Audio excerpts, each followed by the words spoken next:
मृत्यु पर विजय प्राप्त की जा सकती है? क्या काल का नाश कर पाना संभव है?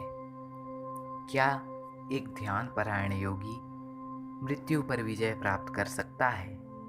तो दोस्तों, यदि आपके भी मन में ये प्रश्न उठ रहे हैं तो आज इन प्रश्नों का उत्तर आपको मेरी इस वीडियो में अवश्य मिल जाएगा। इसीलिए इस वीडियो को शुरुआत से लेकर अंत तक अवश्य देखिएगा, क्योंकि यह वीडियो बहुत ही ज्ञानवर्धक होने वाली है।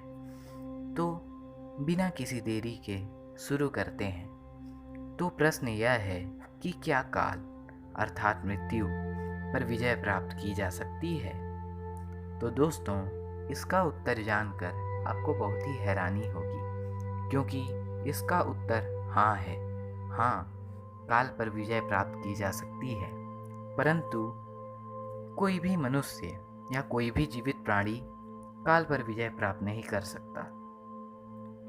दोस्तों, यह बात थोड़ी उलझी हुई जरूर है, परंतु सत्य है।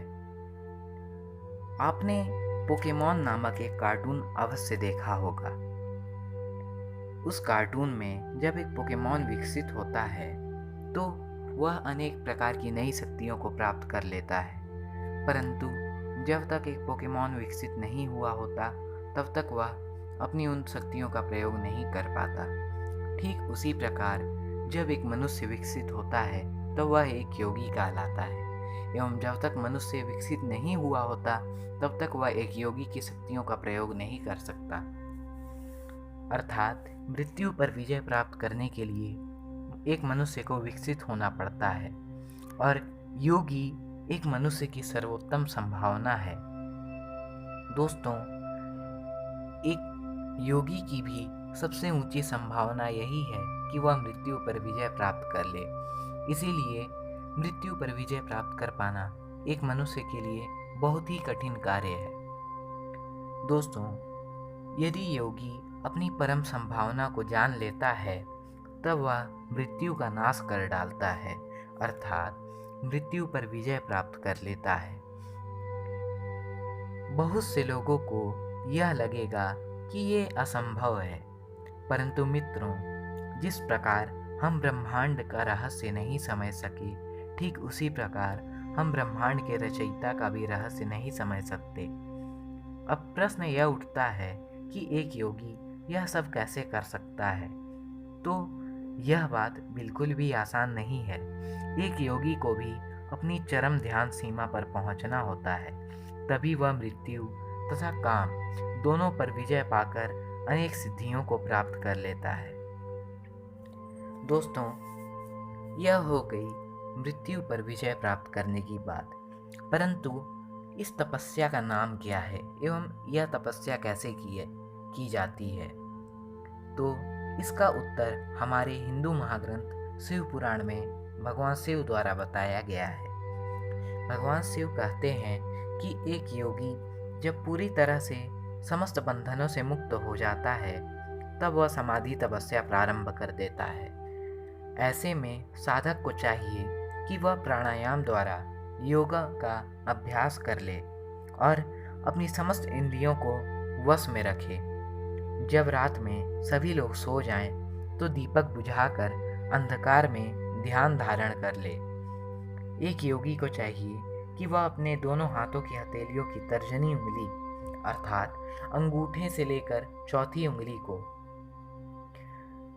अपने दोनों कानों में लगाकर अपने दोनों कानों को 2 घंटों तक बंद रखे।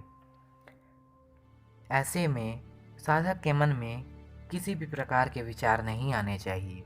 यदि साधक के मन में कोई भी छोटे से छोटे विचार भी आ जाते हैं तो तपस्या विफल हो जाती है। इसीलिए इस तपस्या को करने से पहले मन पर विजय प्राप्त करना बहुत ही आवश्यक होता है। इसीलिए यह तपस्या बेहद कठिन मानी जाती है। दोस्तों, साधक को प्रतिदिन यह तपस्या तब तक करनी होती है जब तक उसे शब्द ब्रह्म का शब्द सुनाई ना दे दे। दोस्तों, जब यह तपस्या पूर्ण हो जाती है तो एक शब्द का आविर्भाव होता है जिसे कि शब्द ब्रह्म कहते हैं। शब्द ब्रह्म को ब्रह्मा का शब्द कहा गया है।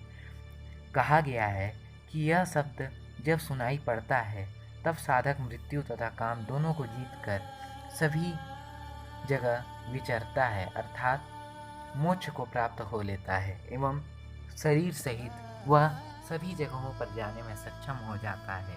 वह अनेक प्रकार की सिद्धियों का धारक हो जाता है। दोस्तों, यह शब्द ब्रह्म ठीक उसी प्रकार सुनाई देता है जिस प्रकार यदि हम ध्यान में बैठते हैं तो हमें अनेकों प्रकार की प्रकाशें दिखाई देती हैं एवं उन प्रकाश का कोई स्रोत नहीं होता है। ठीक उसी प्रकार शब्द ब्रह्म जब सुनाई देता है तो उस ध्वनि का कोई स्रोत नहीं होता है। भगवान शिव ने कहा है कि शब्द ब्रह्म को भगवान शिव के डमरू तथा शंख द्वारा निकाला गया है। शब्द ब्रह्म जब भी सुनाई देता है तो साधक को हर प्रकार की सिद्धियां प्राप्त हो जाती हैं।